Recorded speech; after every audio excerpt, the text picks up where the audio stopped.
বইয়াইছিলাম তো ভাত হইয়া গেল খিচুড়ি কেমনে গো? বৃষ্টি হচ্ছে খিচুড়ি হবে না? শুরু হয়ে গেল তোর বেগুনি আলু ভাজা, লাল আলুর চাটনি। কিন্তু খিচুড়ি বানালে আমার একটা গল্প খুব মনে পড়ে। বাবা খুব করতেন। গল্পটা হলো, বাপ বেটা 3-4 জন মিলে নৌকো করে মাছ ধরতে গেছিল। নদীর পাড়ে নৌকা বেঁধে নৌকার উপর উনুন জ্বালিয়ে ভাত বসিয়ে তাস খেলছিল। তাস খেলায় এত মগ্ন যে ভাত বসিয়েছিল ভুলেই গেছে। হঠাৎ একজনের মনে হলো ভাতে পোড়া গন্ধ বেরোচ্ছে না।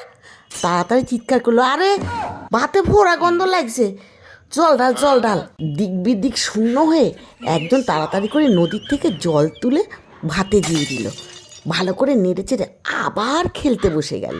এবার খাবার সময় বসেছে খেতে, দেখে ভাত খিচুড়ি হয়ে গেছে। যে বসিয়েছিল সে বলল, আরে বইয়াইছিলাম তো ভাত হইয়া গেল খিচুড়ি, বাপজান কেমনে হইল? একজন কয়, খাইয়ালা।